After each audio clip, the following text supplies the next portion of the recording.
Hi everyone, and welcome to another art lesson with me, Mr. Richardson. This lesson is aimed for my grade 3 students, so we're going to be doing sculpture based on a Spanish artist called Pablo Picasso.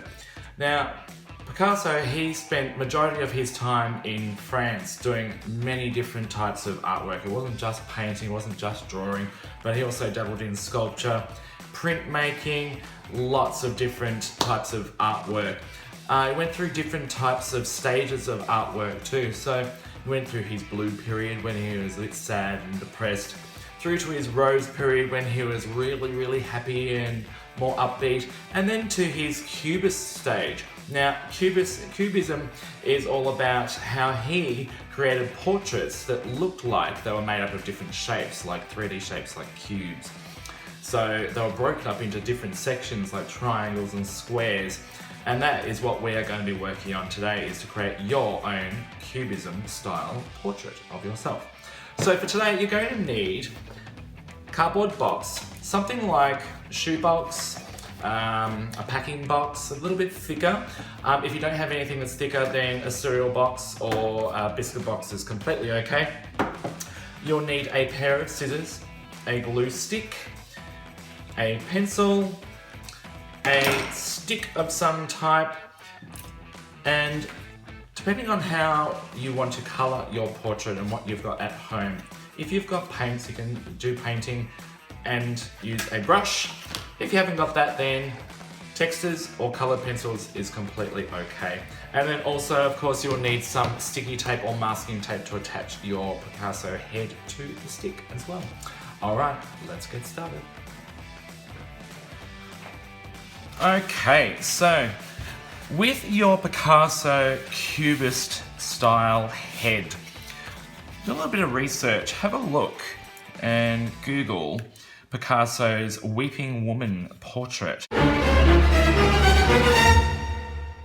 get a bit of an idea about the style of his cubist style paintings and how they've got big blocks of colour and big shapes, and looks kind of flat, very different to his earlier paintings where they were based on different artist styles of paintings, a bit more realistic. But I have got my shoebox here, I've pulled it apart and flattened it.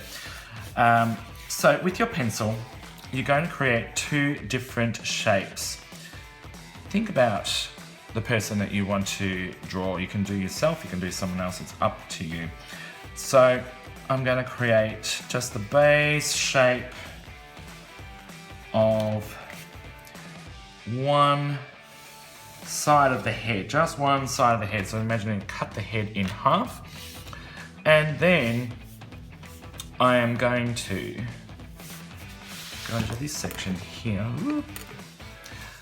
I'm going to go to this section here, completely different, and I'm going to draw like it's a side-on profile of a head. So like as if someone is looking sideways. So the nose round, the lips, this person's got very big lips, chin, and let's use that side there as the other part.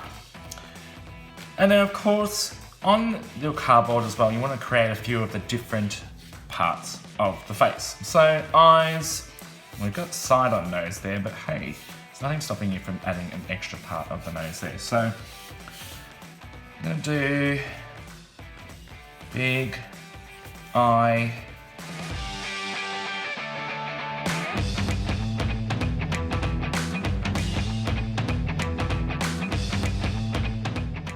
nothing has to match here. That's the great part about it, is that it kind of looks like it's all broken up and wackadoo, but it makes it all the more interesting.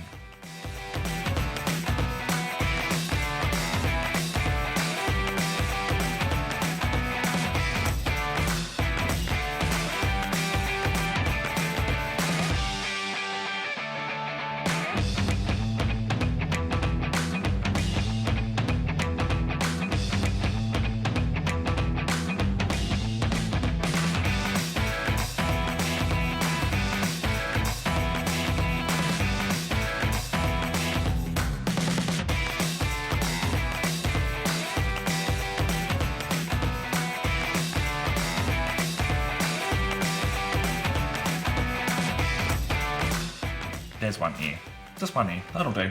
So, your eyes, eyebrows, ear, nose, lips, mustache and beard if you want to, a bow in your hair. Up to you, what else do you want to add?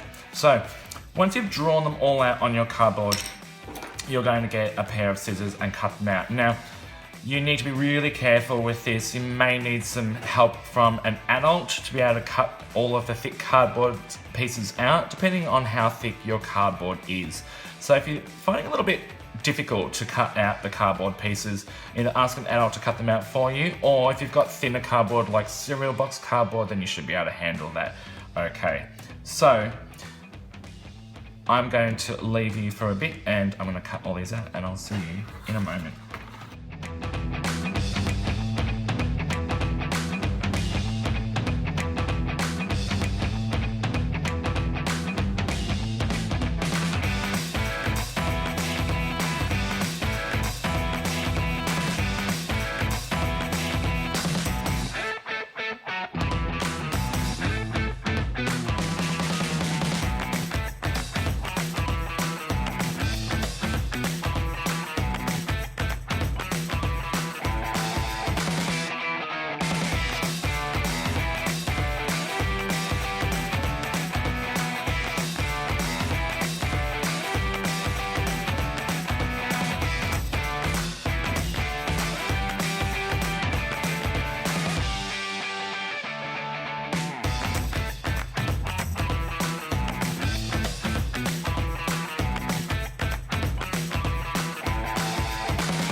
Alright, so I've finally finished cutting out all of my pieces for my Picasso Cubism style head.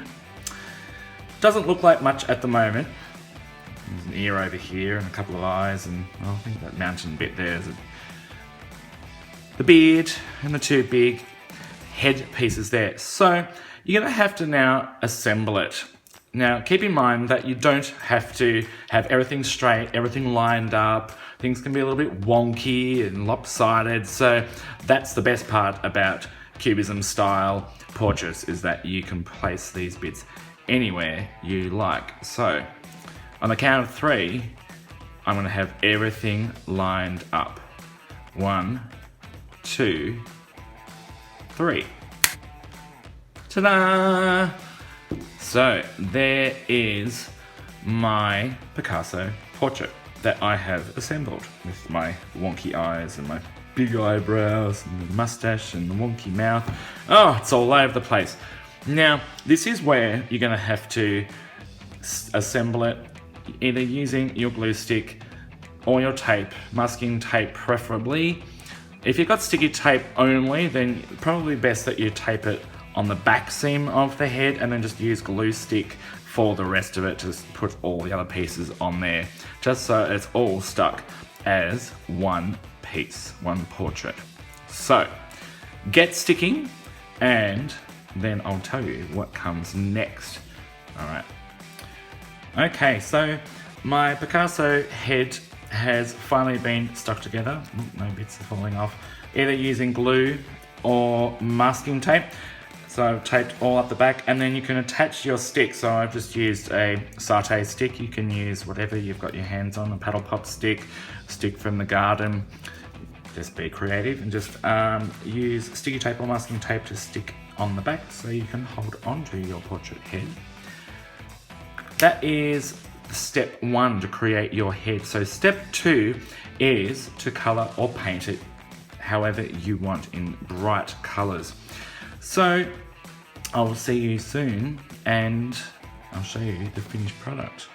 Okay, 1, 2, 3. And hey presto, that is my painted Picasso head. So you can mix your colors.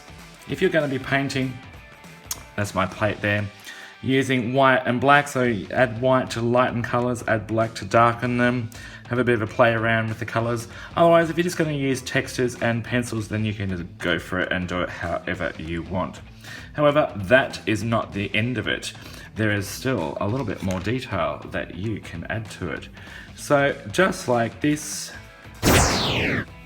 there is my finished product with black texture outlines all around the outside of my Picasso face and around all of the different shapes that I've painted all over my face. And it makes those cubist shapes stand out on the portrait really well with that black marker. So any black texture, I used a black paint marker for mine, but whatever you've got at home is going to work just fine. So there is your finished Picasso head. So give it a go. Hope you come up with something really creative and fun, and I'll see you next time.